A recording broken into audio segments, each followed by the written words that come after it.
Hello, I'm Tim Harris. This is Julie Harris, and this is Real Estate Coaching Radio. That's right. So make sure that you hit the subscribe button so you won't miss any future episodes. Thanks again for popping by. Hit that like button, and don't forget to leave your comments and questions so we can get right back with you. We will. Thank you for continuing to make our podcast, Real Estate Coaching Radio, the #1 listened to podcast for real estate professionals in at least the United States. And let us know what you think about this video. Leave your comments below. Thank you.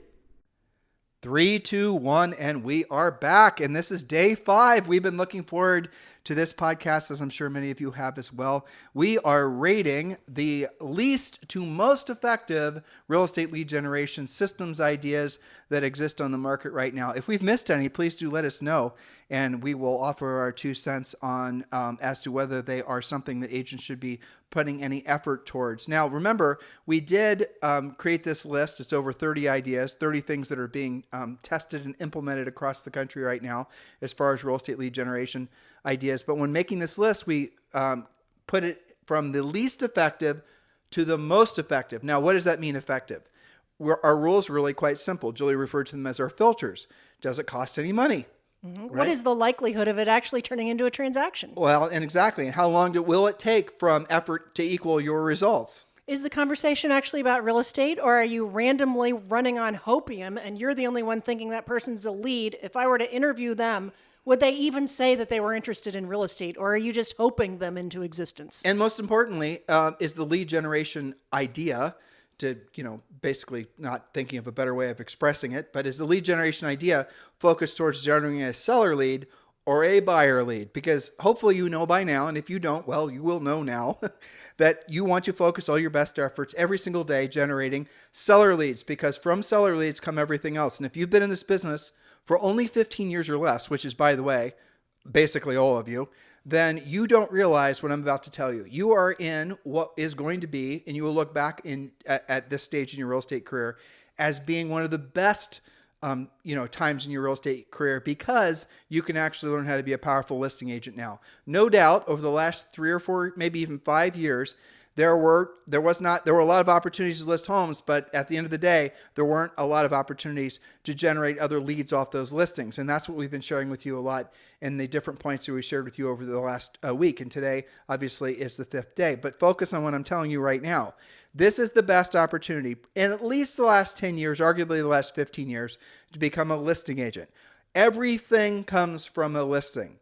Stop with the mindset that you have to buy buyer leads. Buying buyer leads is insane when you can take listing leads, because you can generate so many free buyer leads, especially off some of the points and some of the ideas we shared with you this week.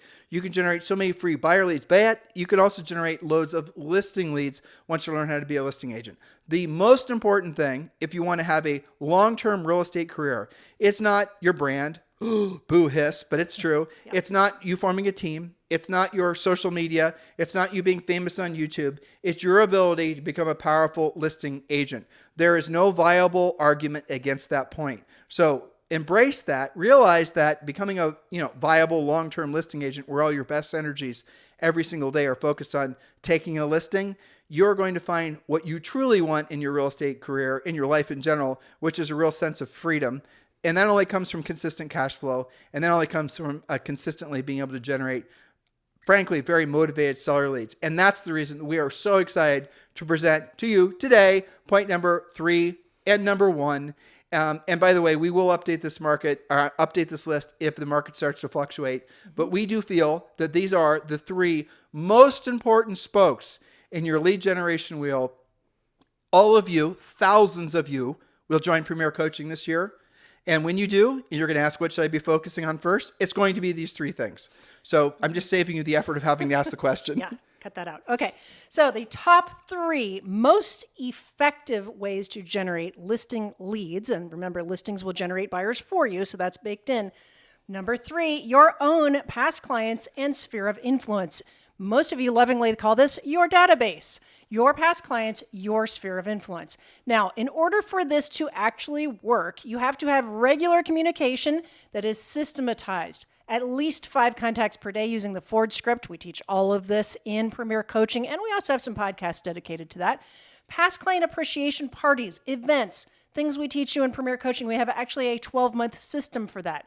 Pop buys to your top 20 to 30 past clients for the holidays, special occasions, things like that. Systematic expansion of your center of influence, your database. Now, here is why this is number 3. First of all, it is absolutely the foundational everlasting spoke for every single one of you. We talked about spokes in the wheel, your lead generation wheel on our first part of this series, but this is a foundation. Why? Because when you look at somebody, you say, hey, Tim, how'd you get that listing? It's probably because they already knew you if you were doing a good job at this. If you do this correctly over time, and not really that much time, centers of influence and past clients will become your best source of business. Full stop. It happens for everyone. If you do this poorly, in 2 or 3 years, you will wish you would have done it correctly. Faster. And we hear that constantly from coaching clients. If you ask anybody that's been in the business for a long period of time, I'm laughing because you and I have been in this business for a long period of time. We've asked this question so many times. And you ask the biggest, baddest ass, grizzled real estate veteran what they wish they would have done at a higher level. 100% of the time, they're not going to say TikTok. Nope. They're going to say centers of influence and past clients. That they would have done a better job earlier actually communicating with them, nurturing their own database, and why. They always say, again, the same thing. They would have spent less money on the speculative things, on guessing, on hoping, on trying things out, had they actually done a better job at this. Now, so do a good job from the get-go. Here's the thing that, now we're going to, let's make sure we talk, because there's agents that are listening now that are brand new and thinking to themselves, I have no past clients, so let's make sure we drill down on that being not an obstacle to pursuing this lead generation source. But ultimately, when you're looking at centers of influence and past client, be very clear, because we want you to see both sides of it. It is not predictable and duplicatable. It is not something you can consistently wake up every single day and say, I'm going to generate a lead from my centers of influence and past client. It just doesn't work that way, because it's similar to the other sources of business. It's not going to be, your list is not going to be full of people that are actively looking to buy or sell real estate versus some of the other points that we gave you. The reason that centers of influence and past client is so high up on your lead generation spokes, it's reason it's number 3 and not number 4, let alone 30, is because it's something all of you can do, new agents or grizzled veterans, and it's something that will create over time, usually half of your transactions. I remember very clearly, our first year in the business, Julie and I sold over 100 homes, and we sold 100 to 200 homes every year thereafter. But I remember it was about year 4, maybe it was year 5, and we kept very good records. We had a dry erase board, just like we coach all of you guys to do, where we'd write down our closings. Just to visualize this for you, there'd be a big dry erase board. Have to relieve room for at least 200 different properties that we'd sold, and buyers were written in blue ink, sellers were written in red ink. And then we'd also mark where the source of the business was. And we would always ask, or at that point we had an assistant that would ask, why did you decide to call Tim and Julie for the job of selling your home? That kind of thing. And we were figuring out within that 4th or 5th year that all of the business that we had generated in the first few years from proactive lead generation were now turning into repeat and referral, and they were sending us lots and lots of consistent business. And it was about June or July, and I looked at the board, and Julie and I like I said, I remember this like it was yesterday, because it was such an epiphany for us. It was such an aha moment. Over half of the actual sold transactions, both buyers and sellers, were from centers of influence and past clients. And we hadn't even, I'd say on a scale 1 to 10, we were doing probably number 6 or 7 as far as how effective. But after that, we went to like 47. We got drilled down real quick. We did, because it was so obvious. But I think it's one of these things, like when I interview somebody for this podcast or just coaching clients, it is unbelievable how often they take their centers of influence and past clients for granted. True. Or they think that their way of winning their way into getting business from centers of influence and past clients is by dropping off tchotchkes and whatnot. Right. You have to be willing to do the work and make the call, because here's the chance what you'll experience. A lot of times your center of influence, or let's say your past client, as someone you sold the house to, is going to be on another agent's center of influence list. So there's a good chance that other agent is dropping off forget-me-not seeds in April and pumpkin pies in November. So if you're thinking that you're going to win that person's business in the future by sending them a whole bunch of stuff over the preceding years, and that's going to somehow get you in the end zone when it comes to getting that business when they're ready to list that house. What if there's other agents doing the exact same thing? You're not unique. As a matter of fact, you've actually kind of diminished your own personal brand in the eyes of that consumer because you're the fourth agent that dropped off the forget-me-not seat. You guys get the point? So the thing that ultimately wins the day, and we really like this as well, and this is what we coach you to do in Premier Coaching, is direct proactive contact where you're actually having a conversation that's usually, frankly, not about real estate, and it's going to be a scripted approach and gives you a conversation outline to have with that prospective seller, that past client center of influence, and you keep the home fires burning, and then they will absolutely refer a business to you far more frequently than if you just dropped off a pumpkin pie last November. Be very clear about that. The agent who's willing to do the real work of real estate and be proactive with their contacts will always win. There was a really heinous article on Inman, which Julie and I love Inman, by the way. We're contributors. But the subject was total clickbait. The title is Cold Calling Dead or something stupid like that. And I suppose it is dead for people who never learned how to do it in the first place, right. Honestly. It was dead because it never was alive. Right. And for people who think about all calls must be cold calling, I mean, they're not all the same. They're not the same. If you're calling a center of influence and past client, like if you're cold calling, true cold calling, that's where you just have a list of phone numbers. I was about to say the white pages, but they wouldn't know what it was. Where you have a list of phone numbers and you start calling those phone numbers just randomly looking for a listing lead. That's what would be circle prospecting or those types of things. That's cold. Which is, by the way, I think it was number 29 on our list of things that are where you should be offending. It's ineffective, really. It is a good starter, igniter for you to start doing the real work, but it's absolutely not a very predictable, duplicatable. We don't even teach you guys really how to do it. There are scripts for it in Premier Coaching, but it's really not effective. Even if you have assistants, look, if they want to learn how to make phone calls and feel more comfortable doing the work, that's fine. Get them doing those things, but very quickly migrate them towards the business that's going to be of more value.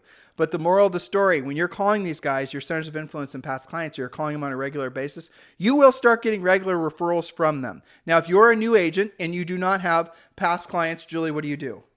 If you do not have past clients, realize that you may have past clients from a different iteration of your business. Maybe you sold something else and you do have past clients. They're just not real estate past clients, but you certainly have a center of influence. Those are your friends, your family, your relatives, your neighbors. You can start with your own neighborhood. You can actively build your sphere of influence list. And you can always, actually in the Harris Rules book, as well as the Real Estate Treasure Map, and of course in Premier Coaching, there's a memory jogger that helps you think of who is actually on your center of influence list or your sphere of influence list. Every single person listening has a minimum of 100 people that you can write down on your list today. You start with who are your regular contacts on a daily basis. Well, I run into my kid's teacher. I run into, the pharmacist when I pick something up. I talk to so-and-so. I know the president of my HOA. And then you say, who does that person know? And who does that person know? You look in your smartphone, you build your contacts. Even if you don't have past clients, you got licensed yesterday and you have yet to do a deal, you do have a center of influence. You do have your own neighborhood. When we got started, we had a car cleaning and detailing business in college. That was the first newsletter that we started sending and the first people we started talking to. And it took a while to bridge that gap, but we did use that as our first center of influence. Now, if you combine point number 3, past client centers of influence, and you combine it with some of the previous points about being more involved in your community that we talked about before, those things in combination, like we've had, I would say some of my least well-known, most profitable coaching clients I've ever had would be focusing on centers of influence and past clients, but also worked effectively within a country club or a couple tennis clubs. It's like they had their own spokes under that spoke, right? I think of it as watch gears, right? If you open your watch up, you've got gears that are working in tandem with each other. So you can build, if you're going to get, like you said, and I would agree with you, many of our coaching clients have well over 50% of their business developed from this particular spoke. But you have to think of it with little mini spokes, right? So you might have a database, a center of influence with your kids' softball team. And then you might also have your professional center of influence. Then you've got your neighborhood, you've got your HOA directory. And maybe you also regularly go to a BNI group. You have to have more of this going more consistently with more contact than you think in order to get really big results. Rob Johnson, number 1 agent with his brokerage in Greenwich, Connecticut. One of the hardest markets to ever get any traction in, I'm sure, on planet Earth. Yeah, and the average sale price is probably $10 million. It's it's ridiculous. And the estates and the properties there are spectacular. Well, Rob basically was a new agent, and he told me straight up, he will never do any real proactive lead generation. So I tricked him. I said, well, what will you do? What do you do now? Like, what are the things you like to do as hobbies? And he told me the things he likes to do. And I said, well, okay, so let's talk about that. When you're there, tell me exactly what you do. Do you see the same people all the time? Well, generally speaking, I go every Wednesday at 3:00 or whatever, and that type of thing. I said, well, how about if we were to start figuring out ways that we could start having very low stress conversations with these folks where you're going to go to, let's say, your cigar smoking club or your shooting club. Remember, it's Greenwich, Connecticut, right? Or you're going to go to your whatever it is, and you're going to your skeet shooting club. That was another thing he belonged to. Your LL Bean photo shoot. Well, not even LL Bean, more like Ralph Lauren, right? Your Ferrari skydiving club, wherever the hell it is. Exactly. Yeah. Well, you're going to go there, and what you're going to do is you're going to intentionally have 3 conversations with folks where the last thing you ask them, you're going to talk about the weather, whatever the hell they want to talk about, and you're going to end every single time you do one of these things. You do one of these things 3 days a week, and every day of the week, every time you go, you have conversations with people just like you normally would. You can do that, right? Yes. So you end every conversation with a simple one-liner. Oh, by the way, like when the conversation's over, he's British, whom do you know who's thinking about buying or selling real estate in this market that I should be helping? Right? That was it. He would not be proactive, and probably in those environments that would not be very appropriate for him to be very proactive. So he would talk about whatever it is that they wanted to talk about that you normally talk about, when you're running with the bulls in your Lamborghini. I don't know what you do in Greenwich, right? Right. Okay. So, and then in that conversation towards the end, you ask that simple, innocuous question. Oh, by the way, who do you know who's thinking about buying or selling real estate that I should be helping? And sure enough, what started to happen is he started getting leads from all those sources. And because his average sale price was so high, he didn't even have to get that many leads. He had a sale that came from something very similar where he was networking for $50 million. That's amazing. One of the most expensive houses in the United States to ever sell. Well, worth opening his mouth and talking about real estate, I should say. Exactly. And that came, by the way, from a professional center of influence from an agent in Manhattan that referred it to him. But it was still from him having these really indirect conversations that led up to real estate. Rob is a sweet guy, gentleman. And if I were doing business or sending business to Greenwich, Connecticut, he'd be my number one guy because everybody loves him. He's such a classy guy, just wonderful, wonderful person. And he did not want to tarnish he didn't want to be seen as being something he didn't feel like he could be, which is more of an aggressive, sort of more proactive lead generator. Fine. So do what you're doing, but do what you're doing and offer and remind them gently that you're in the real estate business, and you will be shocked how quickly you can get a business from that. I'll give you another example just to really belabor this point. Julie is a classical musician. And she used to play in various orchestras when we were in Columbus, Ohio, and she's played in orchestras in other parts of the country. Well, she used to go to, you can pick it up, your practice. Sure. Whenever I would have, and usually if you're playing one of these things, you have at least a weekly rehearsal before concerts. You have 2 or 3 rehearsals. And on purpose, I always would dress a notch nicer than anybody I was around. This is actually part of the Harris Rules book, talking about upgrading everything. And why was that? Because people would always ask me, oh gosh, you look so nice. What is it that you do? I sell real estate. Then that turned into talking about what they do, right into the Ford family occupation, recreation, and dreams conversation outline, which at the time I didn't really realize I was doing until we developed it more. And then I would say I just came from a closing and end with, by the way, whom do you know who I should be helping buying or selling real estate? And we did do a ton of transactions from my music center of influence. We did. Okay, but why? I wasn't a secret agent about it. Well, you were in a way. What you did... under my parameters, yes. Right. So, and here's the thing. Julie was being obviously smart with that. If she had walked into an environment where she's a musician, all you musicians are introverts. They're certainly, you guys get the idea. They're not people that are very gregarious or demonstrative. Nope. Julie would show up and she'd be dressed professionally, and all of them, is at the end of the day, would have taken their work clothes off and they'd be dressed casually. And she stuck out, and she stuck out in a good way. And then she started getting leads from it. Now, here's the sub point on this. People have a tendency to want to do business with people that are like them. And that is something that if you understand, you can leverage. And that has to do with people that maybe have the same religion. I mentioned Ben Salem yesterday. That could be people that have similar likes. I just told you about Rob Johnson. People that are musicians, Julie Harris. You guys get the point? So if you're being yourself, doing what you already love to do, if you have, even if it's just walking a dog, right? You're going to run into other dog walkers. People Buy or sell with me, adopt a pet for free. Exactly. I mean, there's another story. Tell the story since you started it. Are you talking about my dog walker? Yes. Okay. So again, somebody that said, I'm not going to be a prospector. I'm not going to cold call. I'm not going to do this, that, and the other thing. Well, what do you like to do? Well, I like to volunteer at the dog shelter and walk these dogs that are at the no-kill shelters. Okay, great. So that's something she liked to do. We expanded doing more of it. She started wearing a shirt and putting a shirt on the dog she was walking saying, I'm adoptable, ask about me, right? So that was her icebreaker because she wasn't going to be somebody that got in your face and said, hey, Tim, when do you plan on moving? That's not her jib-jab, right? But what she did like to do is take care of the animals. She did become comfortable with talking about the animals. Then somebody would say, well, gosh, you don't actually do this for a living, do you?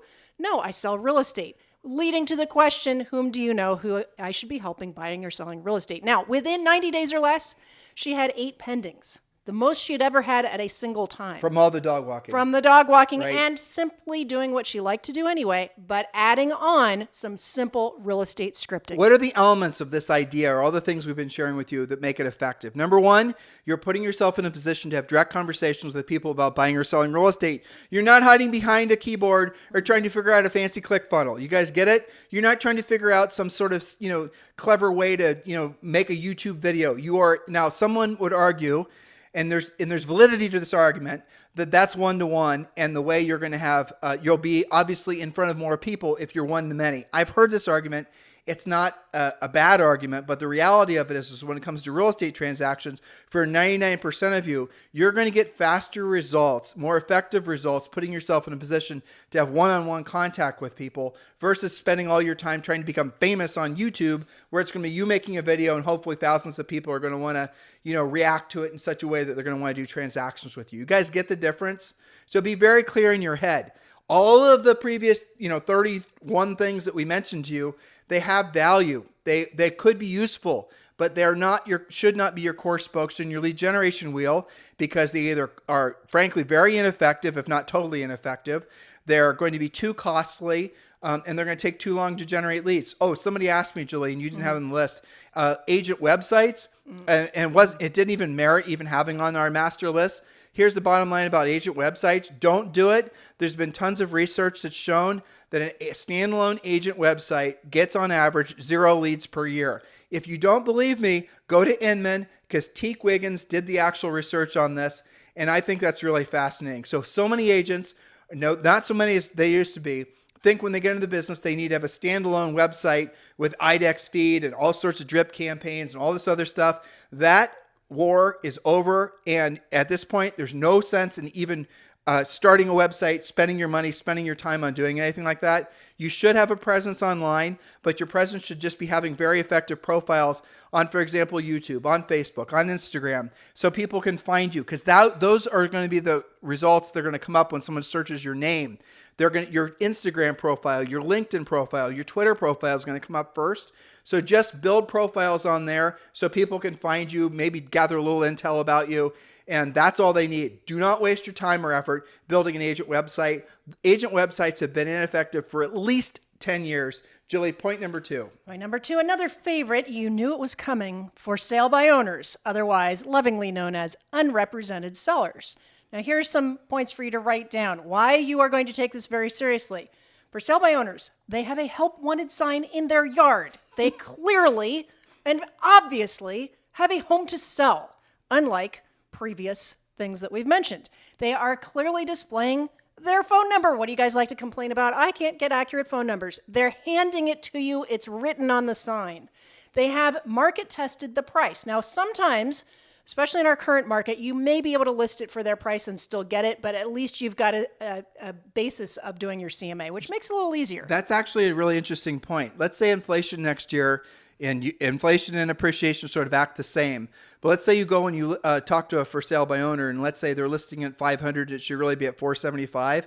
Well, with what inflation or appreciation, they might actually be priced right in about 2 months. So don't use that as your excuse because they didn't list it at your price. We're getting into this for sale by owner in the last point. These things do require skill, which means you're not going to have a lot of competition because most agents aren't going to take the time to develop the skill. They're going to take emotional skill. Same thing I said before. You're not going to have a lot of competition because what agents will do nowadays is they're going to probably just ignore the for sale by owners. Or they'll claim that there aren't any. Or they'll claim there aren't any, or they'll just mail them something, and then they'll say, I tried for sale by owners, but it didn't work. It's because you didn't work them. Because you tried one. It doesn't make sense that if you're willing to spend so much money on all these other passive sources of lead generation, and you're spending so much money and so much time on social media, that you drive past a for sale by owner who's a seller who actually has a house for sale, that's giving you their phone number, who basically is looking to have a conversation with you about actually getting their home sold. Why does it even remotely make sense that you wouldn't actually go and have a conversation with that person? I'll tell you why. You know why. Because you don't know what to say or how to say it. Well, guess what? That's what coaching is all about. If you really want to have an unfair advantage in this marketplace, because of this market, frankly, learn how to do what other people aren't willing to learn how to do, and do it at the highest level. And you will have what other people will never have, which is a long-standing, very profitable real estate career. That's right. So they also can be the most loyal clients ever because they've actually tried and not succeeded at what you do for a living. That always amazed me. The most loyal clients we ever had were for sale by owners because they actually appreciate what you do. Many will also buy with you. Here's another example of one contact who may have multiple transactions for you once their home is sold. And even if they've already bought, that's good too because now they're extra motivated. Now, this is, using our filters, super inexpensive and highly effective once you understand the prospecting and follow-up scripts. It can be and should be a major source of listings for you, not to mention the business that those listings produce for you. I'm not going to go after for sale by owners because everyone calls them. No, they do not. I promise you. You're not, or you wouldn't have said that. Exactly. You're just looking for excuses. It is harder than essentially making a TikTok video. It requires more. Actually, I'll argue that learning how to be a proactive lead generator nowadays is vastly easier than essentially learning how to be effective on social media. 100%, I think that's true. Why? Because there's only a few things you need to know how to say and frankly, questions to ask when you're dealing with any sort of proactive lead generation.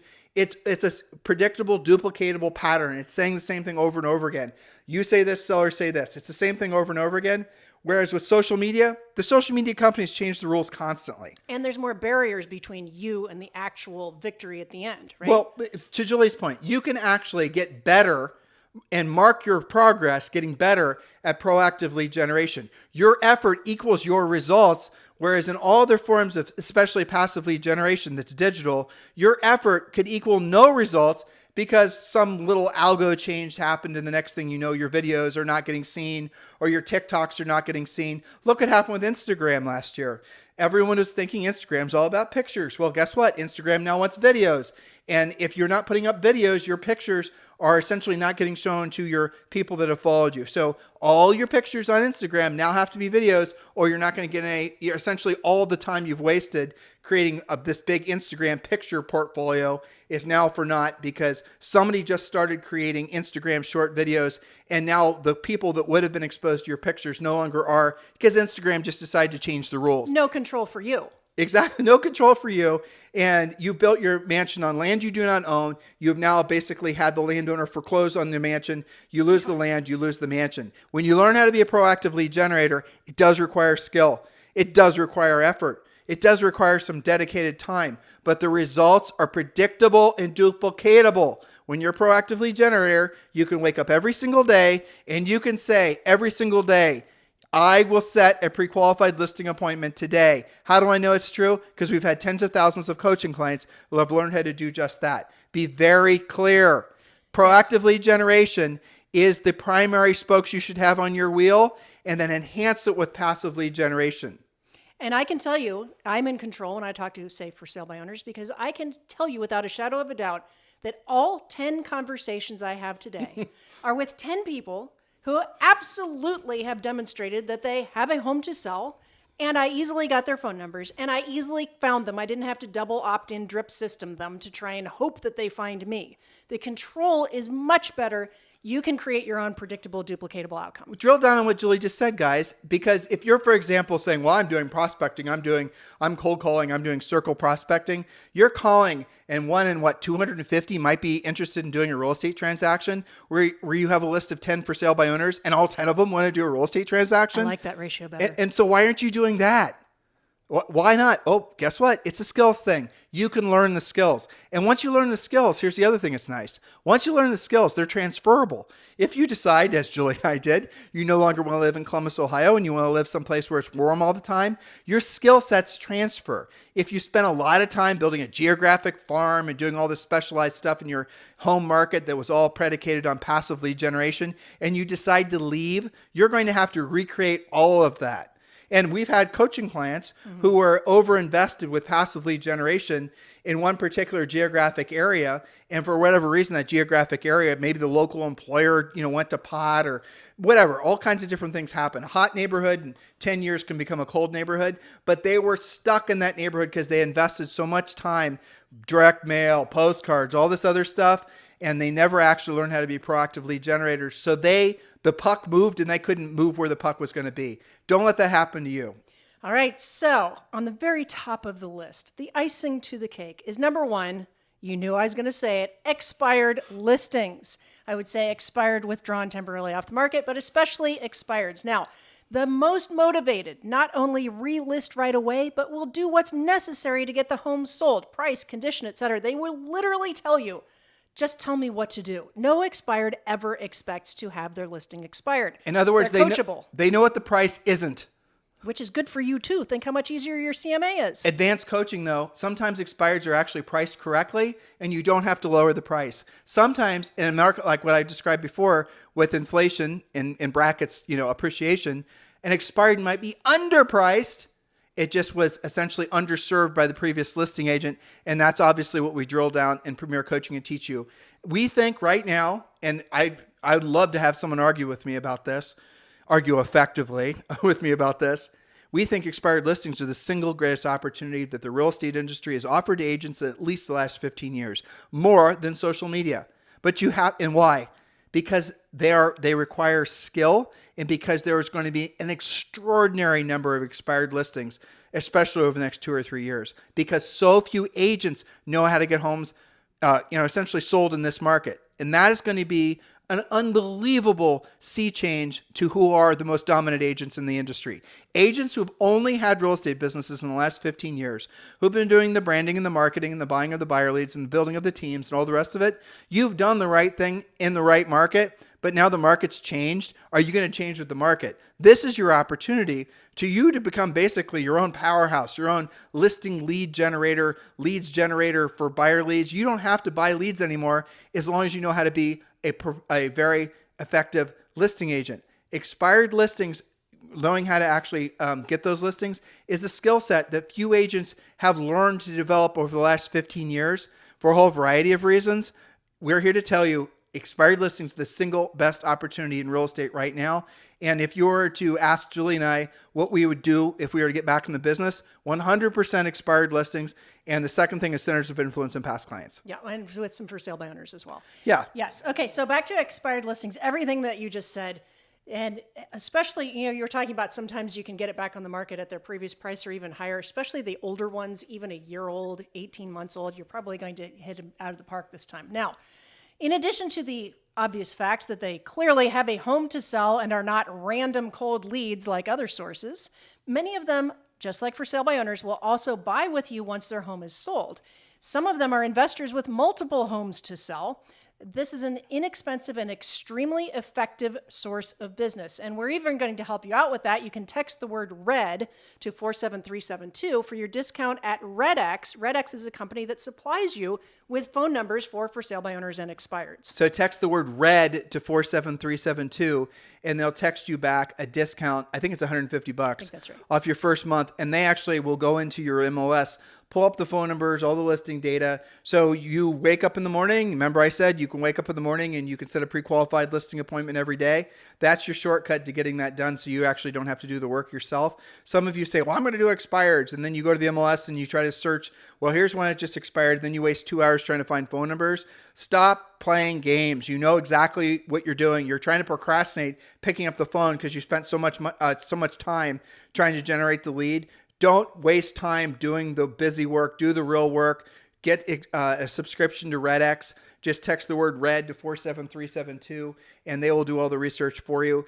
And that's that's the shortest of shortcuts to expired listings. But guys, listen, at the end of the day, this can be the best market, and this next 3 to 5 year stint in the real estate industry could be the best experience as far as helping people making money of your lifetime because of this market. Because there's so many agents that don't know what to do or don't know how to do it. Not just agents, but brokers, office managers. If you're a broker, if you're a mentor, if you're a coach, if you're whoever, team leader, has only been in the business for 15 years or less, they might say they know how to do these things, but they don't. You know how I know? Go look to see how many expired listings they've ever taken. You got to be super careful who you're listening to and frankly, the advice you're taking, because in a market like this, one little misstep is going to put you off direction more than you can possibly imagine. Look at, for example, just staying on expired listings for a second. Go to your MLS, research to see how many expireds there have been in the last 12 months. Do that. Not just your little geographic area of a 30-mile circumference of your home. Nope, your entire MLS. I've had different agents listening to the podcast and coaching clients have done this. The number in some cases is going to be over 10,000. You're going to be shocked. If you're in a big market like LA, I bet it's close to 20,000. Now what I want you to do is then do another search with those expireds to see how many of those have been relisted. And you're going to find that almost all of them are relisted within 12 months. The last statistic I remember was 90% of all expireds relist within 12 months, but most of them relist within the first 30 days. And most of them will sell almost immediately. That's right. And so that is what Julie and I would do if we were getting back in the business for sure. It does require skill. I like hard things. You should too, because you're going to have less competition. I like doing the things that other people aren't willing to do because there's more opportunity. That's how you should consider thinking because of this market. And it's unbelievable when you set your first expired listing appointment, you are going to be so proud of yourself. When you take your first expired listing, you're going to be so addicted to it. Then you're going to start looking at the MLS and you're going to look at life. You're going to look at the real estate business. You're going to say, oh my gosh, today there were 30 expireds and the average expired was $500,000. And if I were to list one of those, it's 15 grand, you know? You're going to say, let me at it. Let me at it. Instead of, oh, nothing's expiring in my market because you did a tiny little market search. Or, gosh, if some other agent couldn't sell it, well, how am I going to be able to sell it? Cut the excuses and embrace it. Some of the most fun, exciting coaching calls is when you guys get that light bulb over your head and you go, oh my gosh, I know how to do it. How could I have been hiding out from this for so long? Let me have it. Let me add it. I got my pre-listing package made. I got my skills polished up. I know I can do this. And not only, one of the things we should have said about both for sale by owners and expireds is that this is one of the only ways that you can literally choose your listing inventory. Now, yes, we want you to list your past clients, center of influence. Those are all great houses, but you can't tell me which one of them is going to list next. But you can look at your FSBO and expired list and say, you know what? I want to raise my average sale price from $350 to $550. So every expired I'm going to go after, I'm going to look for the most popular neighborhoods, good-looking houses that maybe had a crappy, description or too many showing instructions, and I'm going to take 5 listings between $550 and $750 in the next 60 days or less, and I am going to upgrade everything about my business. You have the control over that. On day 2 or 3, I don't remember, of this series, I asked you if you had to take 3 listings in the next 30 days, you'd win a, all expenses, all taxes paid check for $1 million, right? What would you do? You knew automatically it wasn't going to be doing the passive stuff that you've been led to believe is going to get you success in real estate. You knew exactly where I was going with our 30 plus points with regards to the least to the most effective sources of lead generation. Now it's up to you to do something with this information. And I don't know why you wouldn't. Because the reality of it is that once you learn the skills, there's actual skills of making the calls, and there's a psychological skills of dealing with your emotions and also the seller's emotions. But once you learn them, the more you do it, the easier it becomes, and the more predictable and duplicatable it becomes. If you work this consistently, you're going to find, if anything, it gets boring. Boring is good. Boring is profitable too. Yeah, exactly. The more predictable and duplicatable and the more control you have, the more profitable your business is going to be. Look at, if you were to choose and keep them in the top 10 if possible, the top, 3 to 5 spokes that you're going to take seriously and not just dabble, but really learn, get the coaching on it, upgrade your skills, systematize it, okay? Take it seriously. The expenses involved in the best spokes are minimal. Yep. You can run a kick-ass, super profitable business with a really high net and really high skill using the best spokes that we've presented to you, have all of the control in your corner, and have so much more confidence. And I have to say, having many coaching clients that have done this at a really high level, their stress level is lower too, because they're in control. They're not subject to the whims of, these other companies or online platforms or what the market's feeling like doing. The agents that are really great at those top spokes, it doesn't matter if it's a buyer or a seller's market. It doesn't matter what the interest rates are. They're in absolute control. They hardly even think about those things. They think about who is my next listing. So please do not say Tim and Julie Harris are not advocates of social media. Please do not say Tim and Julie Harris are not advocates of you guys building staff, adding teams, doing the branding, all the rest of it. All of those things have a logical place in your business, and we're huge advocates of them. A lot of that stuff is a hell of a lot of fun. Let's just be honest. Right? They are. They just, frankly, working on your brand and working on videos and whatnots is more fun than calling an expired listing. But the expired listing, the results you get, the money you make, the efficiency of the effort equaling results, ultimately, that's how you guys get rich, where your money works for you. You no longer work for your money. So see these things as they are. Now I'm going to give you permission to do something. And this is something that might sound a little bit in contradiction to this week's podcast.